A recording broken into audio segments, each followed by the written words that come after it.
Hey, what's up, everybody? This is Bob Owens, and you are listening to Lone Duck's Gundog Chronicles. I am sitting here with my brother, Kevin. What's up, everybody?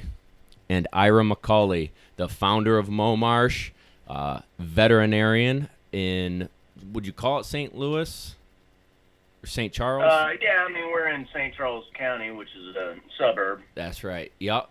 And we are fired up to have him here. He's also co-owner of Habitat Flats, so we're going to talk about that too in this podcast. But Ira is, in my opinion, someone that we all as waterfowl hunters can look up to. He's a great role model for our industry, smashes ducks and turkeys, and is an enthusiastic gun dog owner. So Ira, welcome to the podcast. Thank you. Good to be here. Heck yeah, man. So if you would, we'll just do a little background on you, your experiences as a vet, and getting into MOmarsh and Habitat Flats, and maybe how, I said earlier, like the chicken or the egg, what came first, Habitat Flats or MOmarsh, and your journey as an entrepreneur in the waterfowl industry. Sure. Do you want me to just go ahead and start talking? Yeah, buddy. Let it rip. So I graduated vet school in 1995 from the University of Missouri, so that's in Columbia, Missouri, which is kind of right in the center of the state. And as soon as I got out of vet school, my first real job was in Higginsville, Missouri. And I met a guy there named Ben Gallup, and we started building some boats together. Well, you know, this was before there was an internet or anything like that, so we actually went to the library, which a lot of people probably never been in one in today's world, and checked out some books on fiberglassing and started making, little boats to make our public land hunting a little bit easier. And that is really what kind of was the base for getting the wheels spinning for MOmarsh and making some little, just making tools that help to make your hunts easier and more rewarding and more intimate, and tools that just helped you to have a better experience. So that was in 95. I started MOmarsh in 1998. Okay, so this is our 20th anniversary this year for MOmarsh. Congratulations. Thanks. Yeah. And so along the way, we started with boats, and obviously there's way more than boats now, and it's been a cool and rewarding journey with MOmarsh, that's for sure. With Habitat Flats, I've duck hunted for a long, long time, and before Habitat Flats, I was guiding for years, but just to help defray some of my costs and expenses associated with with hunting. It's so expensive, and for sure. And so was Tony, and then my brother and I bought our main farm in 2005. Gotcha. And we started guiding some corporate veterinary groups there and doing some continuing education courses at our house. And so we were running, a couple groups of veterinarians, and the drug companies were helping foot the bill, and it was kind of a cool deal, really. Yeah, and then Tony, what's that? I said, yeah, that sounds it. Yeah, man. It helped. You could run 2-3 hunts, and we could pay for quite a bit in the way of our expenses. But and at the same time, Tony Vanamore, our partner in Habitat Flats, he was running snow goose hunts, and so he'd help us some with the duck stuff, and we'd help him some with snow goose stuff. And in 2008, so 10 years after I started MOmarsh, we started Habitat Flats. And so if you do the math, this is Habitat Flats' 10-year anniversary. So no way. 2018 is kind of a big year. Real big anniversary. Year. Yeah, yep, sure is.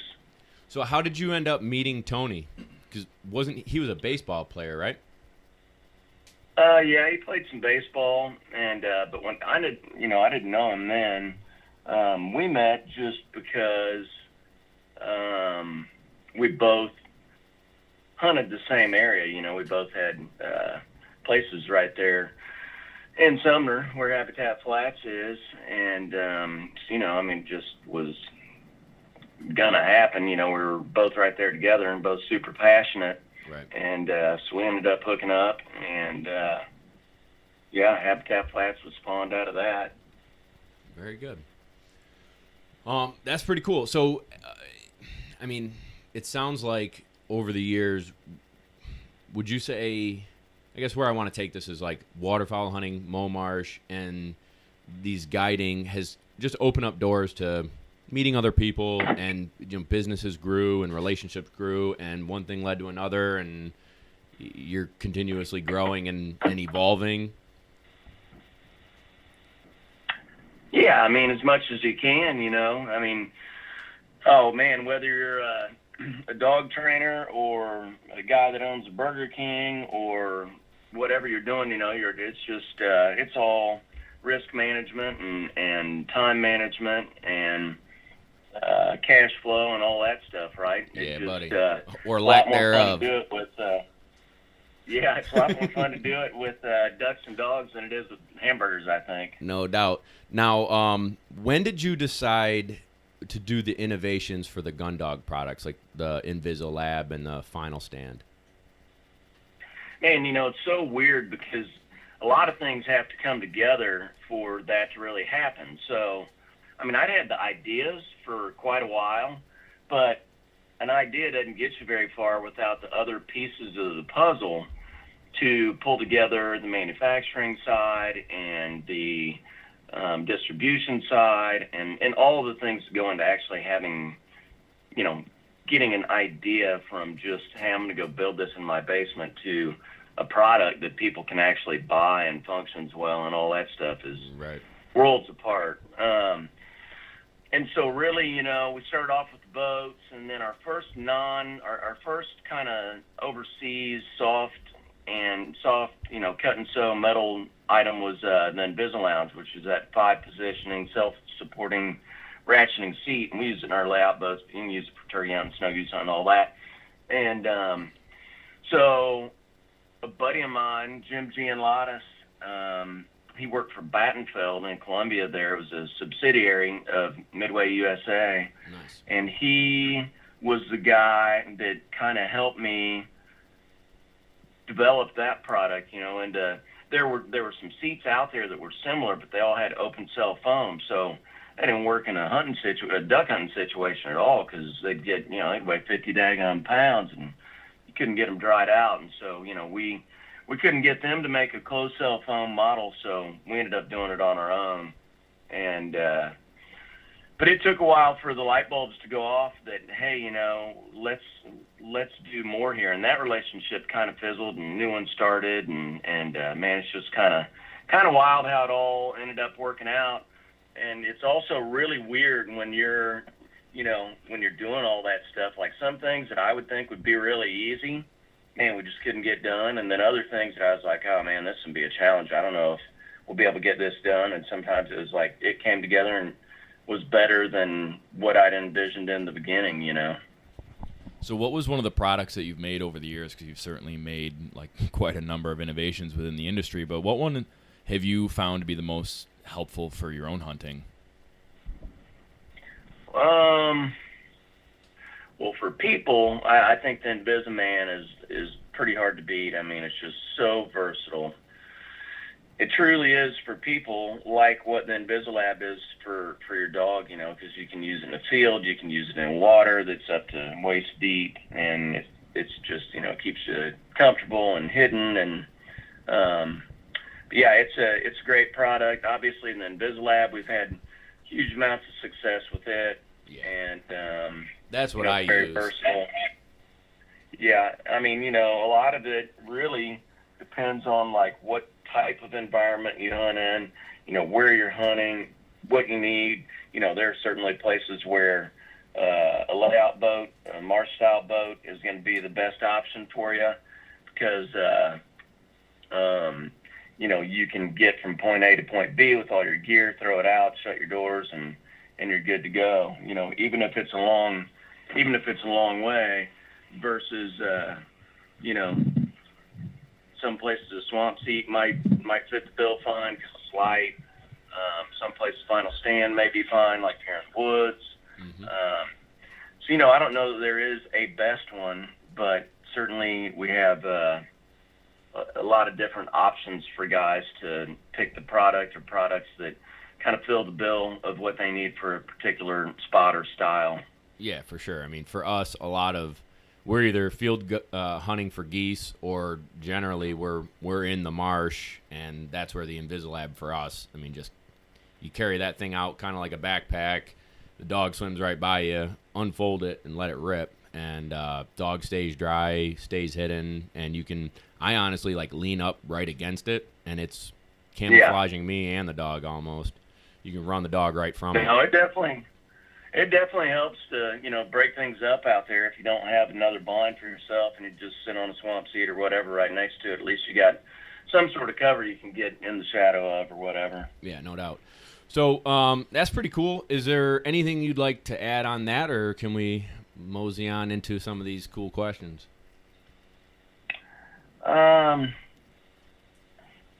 No, I mean, it's just we've still got probably, I don't know, 5 more things that are coming that are projects that I've been working on for a while. So there's still several new ideas that are out there that we're working on. So we're not at ideas yet. Love it. Are those going to be out this year, or are those coming 2019 and in the future? 2017 was such a big new product development year for us. I mean, came out with the danglers and the leg lock and the kennel cots, the kennel pad, the seat covers. So a whole bunch of dog-related stuff, and a lot of it not just hunting specific, more, hunting dog comfort. So, all our gray stuff, kennel cot, kennel pad, seat covers, that kind of stuff. Nice. So 2018 is going to be a fairly slow new product year for us. I think 2019 we ought to have several new items coming out again. Very good. Well, we'll stay tuned on that, and maybe we could do a podcast for those launches and talk about how that's going to change and innovate the industry. Sure. Heck yeah. So let's do a little bit of a lightning round, because there are some things that I'm interested in hearing from everybody. And so the first one will be, what is the gun of choice for waterfowl hunting? Man, I shoot all kinds of stuff. Probably my main go-to gun, if I had to just have one to shoot geese, cranes, everything with, it would have to be a Brett A 400. There you go. They're getting popular, man. People love them. Well, man, they're just so soft. They're just soft shooting, very reliable. Some people feel like they're a little clunky, and I get that, but it doesn't bother me any at all. But yeah, the main reason I went to one, we were on a big snow goose hunt there quite a while back, and I was shooting a Super X3, and I had a Sure Cycle extension on it, and man, the thing came unscrewed and shot out in the cornfield. And the guy next to me had 2 guns, and he was like, "Here, just shoot my other gun."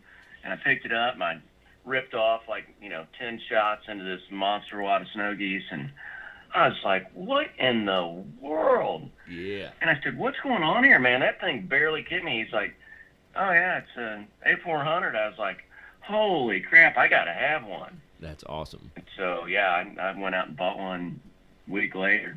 Good for you. Do you hunt with a dog during snow goose season, or do you find it to be almost overwhelming for them? No, I certainly do. My preference is certainly to have a dog for sure. You get so many long cripples and all that stuff. There's no better experience for, especially young dogs and dogs that you're trying to work, build confidence on and stuff like that, than a snow goose type setting. Because, you can do super long marks. They can see that white bird from a long, long way. Yeah. And yeah, like when Sadie was young, man, she snow goose hunted every day. Now she became deaf as a result, but it's the kind of experience that just builds so much trust between the owner and the dog, because there's so many opportunities, and having that white bird out there walking around on 500-600 yard marks and even blinds where they don't know that it's there, but you get them halfway there and they're going to see that white bird out there. It really helps. Yeah, turn the jets on and they haul to it. Yeah. That's awesome. Now, how old is Sadie now? She's 10. Man, getting up there. And you have a younger dog too, yeah. Right? Well, I did, but I ended up washing her out because, man, she had the weirdest thing. So, like in training, you just hardly ever see it. But in a hunting situation, she would have situational excitatory nystagmus. So those are some big words, right? Yeah, buddy, you just lost me. Yeah, so nystagmus is like when you get off the merry-go-round and your whole world's spinning to the right? And so, like, you can't walk in a straight line. You're walking to the right. Your eyeballs are going back and forth, all that stuff, right? Okay. So this dog, when I would take her hunting, and it got worse over time, it's crazy. I mean, I'd take her hunting and kill a duck or a dove or whatever, and you'd look down, and her whole head would just be going back and forth. So, she had nystagmus going on associated with that excitement. Gotcha. And so then, she'd have the mark, you'd send her, and she would every time take off to the right uncontrollably. And then she'd kind of get over it in, 10 to 20 seconds and, kind of straighten herself out and come back around and get the bird and come back to you and still be all jacked up. But anyway, it was more than I could deal with once I really put all the pieces of the puzzle together. Right. Now, And that wouldn't be genetic, super right? Super obedient. No, I mean, it's a one-of-a-kind deal. I mean, there's no description in the literature. There's no nothing. I mean, I talked to the university. They wanted to do a case study on her, and I was like, yeah, if you want her, no problem. And they were like, no, you can just bring her up here like once a week. I was like, nah, she's going to Louisiana to swim in the pool the rest of her life. Yeah. That's too bad. So that's what we did. We sent her to my buddy Billy D down in Louisiana. But no, man, it was crazy. I mean, there's no description. There's no nothing. I mean, I've talked to tons of trainers, tons of other veterinarians, specialists. I've got videos of what was going on. It's just so strange, but it was very difficult to watch. I mean, she'd end up in the bushes and weeds and lost. And like I said, it took a while to connect all the dots on what was going on, because she wouldn't do it in a training situation. She trained fine. Right. Now, if you were to stop her, crazy. If you were to stop her and cast her, would it self-correct, or would she just go into crazy hunt mode and not focus on, casting? Oh no, I mean, she didn't even know where she was. Like, when she was that excited, if you did a whistle sit, she'd sit down and you could see her head out there, just going at it. And she looked like Ray Charles on speed, and hell, you could give her, you could do whatever you wanted. She didn't know where you were or where she was, and you could tell her back or whatever, and she'd just take off running another circle. Good Lord. Well, unfortunately, it sounds like she didn't work out, but somebody made out with a nice house dog, I'd guess. Oh yeah, she's a super sweet dog and super obedient, but hunting just, man, it tripped her trigger, and not in a good way. Right. Do you have a new dog coming up through the ranks? No, I felt kind of bad that I wasn't taking Sadie when I was bringing that young pup up, through the ranks. So, Sadie was only getting to go. She'd go like 2 out of 3 days, and so this year I'm just gonna hunt with her. She's still super strong. I mean, other than being deaf, she's still a go-getter. So I'm just gonna hunt with her this year and enjoy it.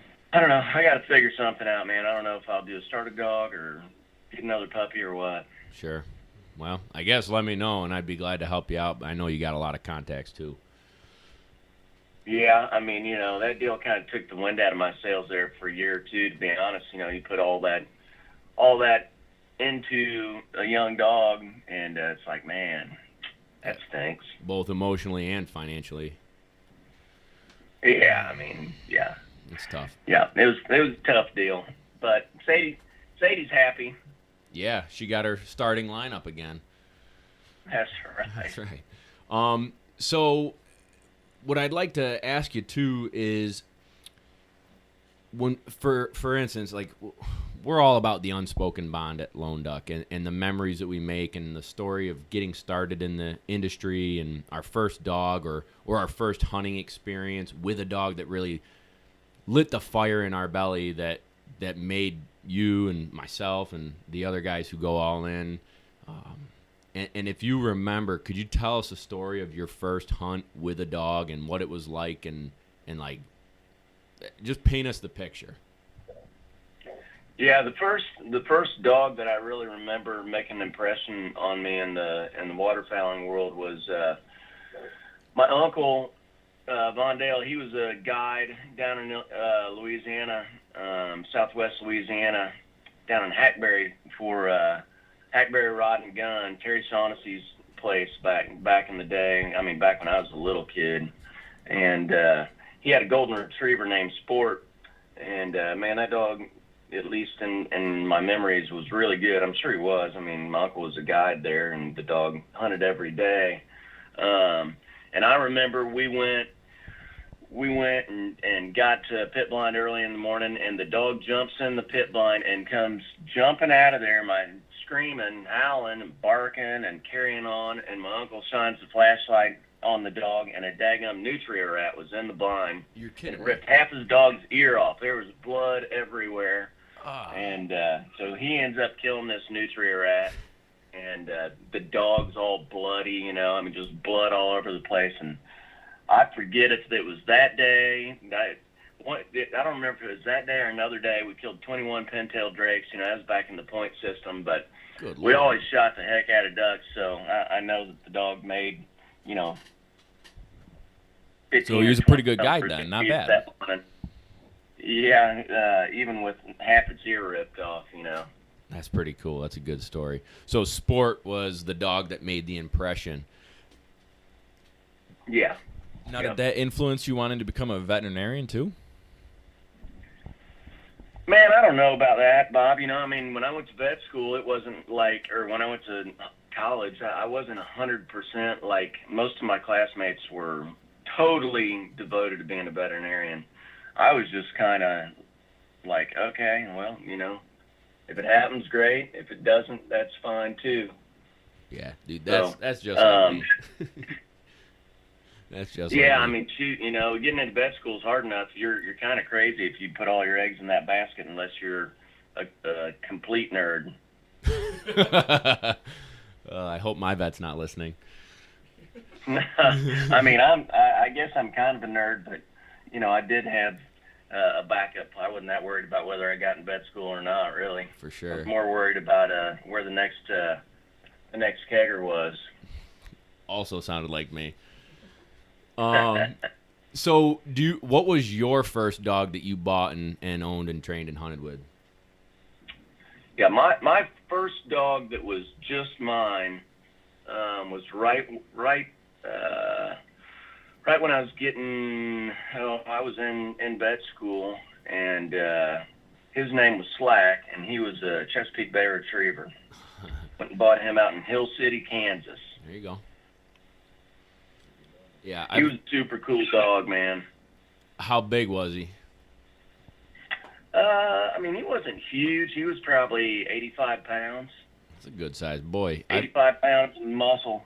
Yeah, I've got a couple Chessies in training right now, and they're just different than a lab. They've got a lot of great qualities, but there's certain things about them that I almost feel like every day I go out and train, it could be a different dog. And some days they show up and they're like the best one out of the truck, and the other days would rather sniff the bush and give me the middle finger. Let's put it this way. I love that dog. He was a machine, man. He was impressive. He was my buddy. He slept in my bed. He went everywhere with me.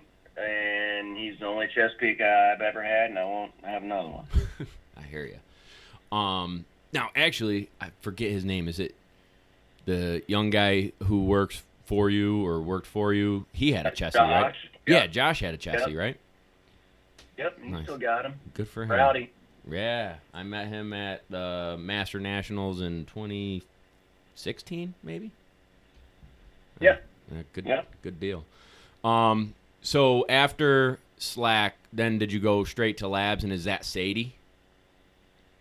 No, then I had May was my next dog, and trying to think. It was pre-Sadie, so Gotcha. she filled in the gap in between. I probably got her in I don't know, 2000 something. So when Or probably right around 2000, yeah. Yeah, when you guys were running the guiding service, what types of dogs were you running for that? Pretty much all Labs. Yeah. So let's think here.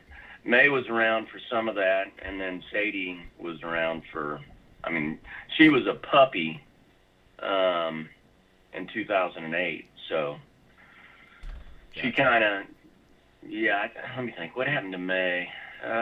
She was still around, but, she was getting old and certainly was not an everyday, guiding is way different than for a dog. It's way different than, even if you're an avid duck hunter and you're going with your buddies and it's you and 2 or 3 of your friends, and that's a way different deal than being a guide dog. You know what I mean?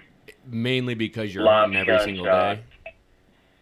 Every single day, lots of guns, especially on the snow goose side of things, man. It was, when she was a puppy, 2008, we had 2008, 2009. Those were good snow goose years, and, geez, I have no idea how many snow geese she picked up, but lots and lots and lots and lots. Yeah, I bet it And wears them lots out. and lots of gunshots. It's like a professional athlete. Like they only have certain, they can't. I guess like a Brett Favre, he's worn down and achy and arthritic, and they only have when they're hunting that hard and for that long, takes a toll on their body. Yeah. Is there, speaking of that, from a veterinarian standpoint, is there anything you do for your hunting dogs, joint wise, or is there anything you do to aid them? No, try to keep them skinny. Yeah. That's about it. I don't really buy into prophylactic glucosamines or any of that stuff. Certainly if your dog has issues, those definitely have their place. But I don't. If your dog's normal, I don't really feel like they need anything other than if they're expending a ton of calories. Obviously, you gotta make up for that. Or if they're not doing much in the summertime, then you gotta cut back, right? Yeah, for sure. Do you add anything to their foods during that high caloric, work rate? Oh yeah, man. Biscuits, eggs, bacon, cheeseburgers, egg rolls. Yeah. So when they're burning a lot of calories, I'll give them whatever. Yeah. Obviously anything feed them goes. more dog food, but it doesn't scare me to throw them a biscuit or anything when we're hunting hard. For sure. Do you feed? All right, this is a good question. Do you feed your dog before you hunt it in the morning? I give her a little. Yes, I give her about a third ration, something like that. Me too. Main reason I've always kind of done that because back in the day, my Chessie Slack, if I didn't feed him before we went dove hunting, and even teal, he would eat the first one in the morning if I didn't feed him. That just sounds like Eat a it. Chessie. Yeah, he would be coming back, and you'd see him coming back, and he was kind of chomping, and you'd see the dove, then you'd see like a wing and a tail, then you'd just see a tail, and then it'd be gone. Damn Chessies. Yeah, and even May ate a few doves too.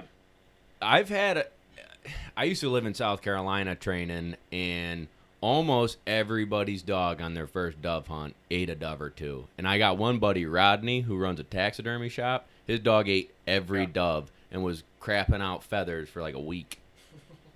Yeah, that'd be kind of rough on you. But Sadie's never done any of that, but the other two, especially Slack, yeah, he would eat a dove. And, you were talking about Chessie's being kind of weird earlier. I'll just tell you some of the things that he did, and I kind of see it, through the years with other Chessies. They're really hard on the go, and they're really slow on the come. Yep. When they're coming back, and then, I tried to force fetch him. Well, you can imagine how that went, okay? Like, yep. That was a total disaster. For about 2 months, if you said fetch, he would turn around and go.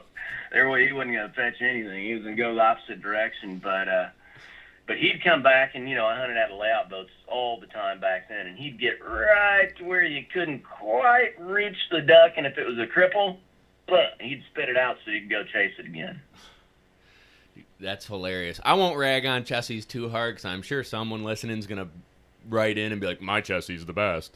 But for sure, that's hard going out and then slow coming back. It's almost as if they're thinking in their brain, like, dude, I worked to go and get it. I'm going to hold on to it as long as possible. Yeah, that dog would have broke through, stainless steel and brick walls to go get them. But then, man, heaven forbid there was a blade of grass in his way on the way back. It was like, well, I got to go around this blade of grass, and I got to pee on every possible vertical structure, And he was definitely a meat dog. I mean, his training was a la Ira, so that was, that we've got to make sure that we remember that when I tell any stories that don't paint him in a positive light, because he was really a great dog. Yeah, for sure. And again, I mean, every dog's different, and you enjoy and remember the good times, and even those funny quirks are just good memories. Yeah, and he wasn't a fight. I mean, he wasn't a big fighter or anything like that, but he was pretty protective. You stuck your finger in his crate, you might not be coming back with it, That's awesome. Did you do research before you bought him, or did you just find a Chessie and went and got him? Well, I mean, remember, back then there was no internet, there was no nothing. Yeah. So did I do research? Well, sure. I mean, I forget exactly how I came across it, but it was through a fairly reliable source that I came across. It wasn't like today's world where you've got, a wealth of information that you can read at your fingertips. You know what I mean? Yeah, for sure. Now, we'll get off, I guess, that topic. Out of all the dogs you've hunted with, maybe that you've owned or other people that have hunted with you, is there a memorable retrieve or story that a dog just overcame something and it's ingrained in your brain that you'll never forget that moment? Yeah, so Sadie, she's had a lot of really memorable retrieves, and one in particular, I remember she was young. She was like a year and a half old, and we were in Snow Goose Field. I had a group of clients out there, and we'd ripped into one group, shot maybe, 5 or 6, and so she cleaned them up there, and we're sitting there, and she's in her dog bind. Maybe 5 minutes goes by, and all of a sudden she just tears off running. And we're like, what in the world? And, I mean, she ran like 300 yards as hard as she could. And I'm like, I have no idea, guys. I'm sorry. I have no clue what she's doing. And she runs out there and grabs the snow goose and prances her butt right back to her dog line. And, we had no idea that goose was there. She obviously had marked it. Right. Must have been a sailor or something. And, but yeah, it was pretty funny. I was blowing my whistle and going, what in the heck is going on? And here she comes back with a snow goose, And so sometimes they know best. That we had it happen again this year. we were hunting on the river. It was super cold, and we'd shot a duck and not made a perfect shot, and it ended up getting kind of on the other side of the sandbar underneath this ice shelf. And so we walked over to where it had gone, and so, we're like, all right, Sadie, here, look here, and all of a sudden she tears off like she did that time, and runs like 150 yards down the sandbar and jumps into the water, and sure enough, here comes this doggone greenhead out from underneath this ice shelf way down there. I guess she must have seen him or whatever. So tell guys all the time, they'll be like, hey, that duck went in over here. You need to stop her. You need to send her left, and you need to do whatever. I'm like, hey, man, there isn't any point in me redirecting her because that duck is toast. It just doesn't know it yet. And I'm certainly not going to help her find a duck that's a cripple over there because I know where it hit the bank. You know what I mean? Right. Yeah, let her do the work. That's what she's there for. Yeah, I think some people try to overhandle their dogs a little bit, Yeah, I think there's a fine line, like as a trainer and a hunter, if you overhandle your dog, you're going to take that confidence away from them to be independent and use their nose and what God gave them and what you've built into them during training, and they'll either look to you for too much help or just not do it at all. So I think there's that fine line of just natural instinct and experience that teaches them, use your nose. Right. So that's pretty sound advice. Ira, what for a first time dog going out, their first hunting season, and you've had a bunch of dogs now in your waterfowl career, what would you advise people to do and maybe not do with their dog during the first hunting season?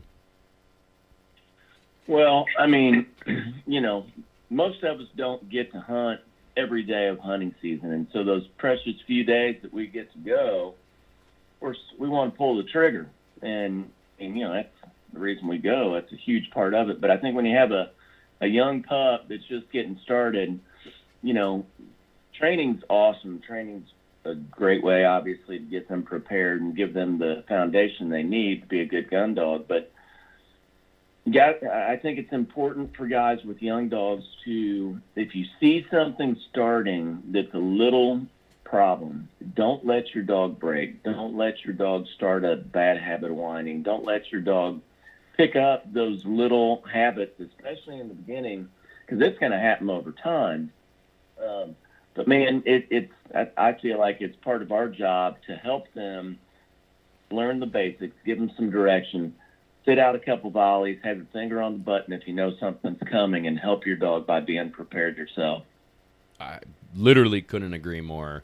And that's one of the hardest things as a trainer is giving a dog back that's been with me for 4 months, and they spent money and see the dog go from 0 to 100, and they automatically assume that the first hunt the dog is going to be perfect. And really the first hunt to 5 hunts is holding the dog to a standard, helping them through it, helping them realize that this is the real, they got called up to the major leagues, and the game is the same but more intense. And I think if people can put their gun down for a hunt or 2 or 3 hunts and let their buddies shoot, that would be the best. Yeah, or even a volley. Like if you notice that the dog's wanting to cheat or whatever the case may be, then sit a volley out and have your finger on the button. When I was guiding every day, it was real easy to do that. And, it's a temptation to just hope that your dog's 100% ready to go and isn't going to mess up. It's just not realistic. Right. Yeah. No, I think having a dog be successful is the key to training. I mean, they can screw up, but if you use it as a teaching tool and help them be successful, they'll be a better dog over time. And like you mentioned, don't let a bad habit start because it's only going to get worse. Yeah. Kevin had a question about, as a vet, what do you look for in the field to make sure your dog is safe and remains healthy through the season? Well, I mean, I may be a little remiss in saying this, but, I try not to put them in dangerous situations. And so, like, in our particular environment and locale, probably the biggest risky hunts that we run into are when it's super cold and we're running the river. I mean, there's some big ice shelves where your dog gets sucked through a hole and never come up, things like that. So, you know, if we're hunting and we're out there, I try not to shoot at anything unless I feel like there's a very good chance that I'm going to kill it dead right there, no cripples, and have a safe retrieve for my dog, or else I'm not going to pull the trigger. So that's one big thing. I think, you know, think about something before you pull the trigger and put your dog into a situation, whether you send it or maybe it just breaks, you know, and then if the dog breaks and you've put the dog in a bad situation by pulling the trigger when you shouldn't have, man, that's just not, I mean, that's how they're going to die. Another thing is just imperative, man, and everybody, including myself, can do a better dog chance of this, is if you think there's any chance that your dog might break in a type of situation where your dog could get shot, so particularly in a pit blind setting, and tie it up. I mean, you know, it's so traumatic. I've seen it happen through the years several times, and you know, it's terrible for the person it happens to and the person that owns the dog. And just, you know, don't put people in that situation. And I and everybody else could do a better job of ensuring that, you know. And yeah, as far as medically goes, you know, I think a lot of it is just luck of the draw, how your dog's built, that kind of stuff. So, like, feed, some dogs have terrible feed and their eyes problems. Some dogs have terrible feet and they have all kind of foot issues. But, you know, things like cruciates and all that stuff, I mean, those things you're not going to prevent. They're either going to happen or they're not. right. So, you know, I think the biggest thing is have reasonable expectations for your dog. Don't put them in a bad situation, and try to be fair to them. You know, I mean, I've seen it over and over again where guys get frustrated and they take their frustrations out on their dog, and it's just not, it's not cool, man. It's not fair to the dog, and it just makes you look like, well, you're not having fun, and it makes you look like a real jerk, which you're probably being. Yeah, that's a sound advice, my friend. Off of that subject, what do you got planned for upcoming duck season? You got a big trip coming up, right? Yeah, Thursday I'm going to New Zealand with my older son, so that'll be cool. Legit. What are That's you? definitely a lot of travel for sure. How many hours? Well, I think it's 15 hours from Houston to Auckland, and then you take another flight that I think is a couple hours to Wellington, and then we get on a train, and I think that's another couple hours, and then we get in a truck, and I don't know how far it is from there. And you're duck hunting, correct? Well, we're gonna stag hunt for a couple days, and we're gonna duck hunt the rest of the time. Yeah. Good. Yeah. What an experience. How Yeah, old's your bud. son? 14. What an experience he'll have. That's awesome. Yeah, man. I mean, it'll be an experience. I mean, we're just so fortunate to be able to do something like that. Yeah. Is this going to be self-guided, or did you have to hire a local guide to take you on these? Yeah, no, this will be a guided deal. I mean, I don't even know.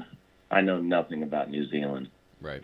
Yeah, definitely I'm going to be a guided trip for sure. What kind of duck species are down there? Anything that it's got to be different than what we have here in North America, right? Yeah. I mean, they have a lot of mallards and a lot of honkers, but the big things that they have that are different than us is they've got a paradise sheldrake that's really unique looking and pretty. You guys may have seen them before. The female's got like a white head and kind of a rust-colored body and a real green wing, speculum there. And then they've also got a unique shoveler. I believe it's an Australian shoveler, if I'm right. Then I know they have a black swan as well. Cool. Good for you. Any trips here in North America that you're taking? For sure, I'm going to go to Saskatchewan in the fall. And then we'll see from there. I mean, in the fall, if you do the math on the days that we're gone hunting, in Missouri, and it's quite a few. And then I always go somewhere in January with Corey, and so yeah, usually we go either to Arkansas or Tennessee or hunt down in the Boot Heel in Missouri, or we've gone to Kansas. So I'm not sure exactly where we'll go this year, but fortunately I have a lot of really good friends around, and man, it's just great. I'm not worried about going and killing a few more ducks as much as I am just, getting around, having a good time, showing him some different country and a different culture, and we always have a good time whether we shoot a lot of ducks or not. Good for you. All right, last few questions. If you could only kill one duck for the rest of your life, what would it be?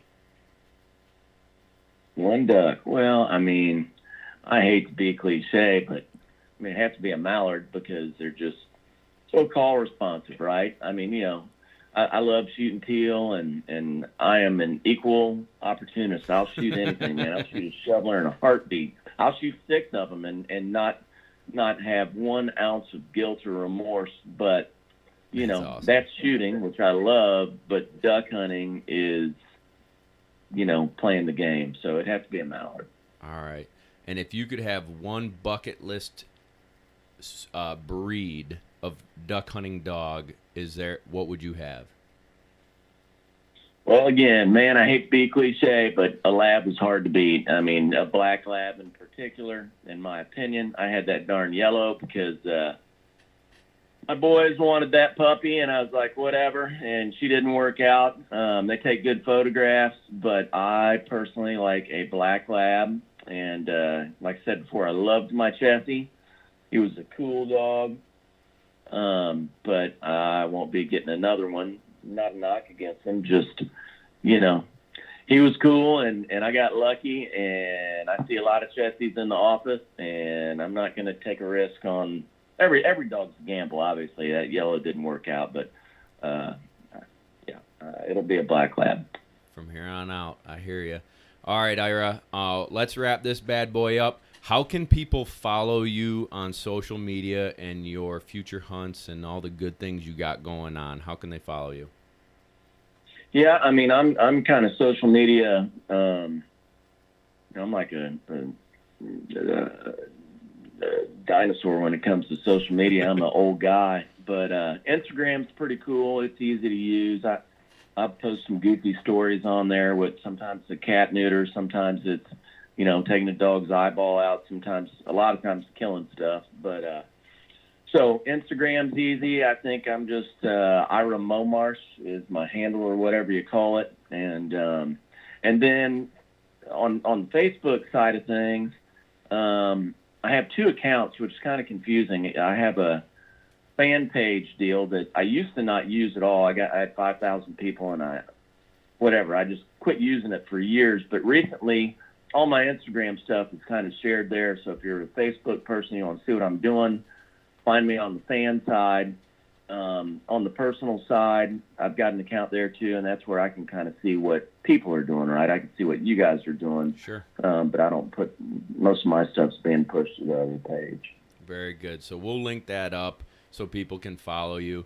And we are going to do a little contest or giveaway, really, and it's going to be something from MOmarsh and something from Lone Duck. And it's going to be cool, and we'll get that out to people. But how to enter will be you subscribe to the podcast.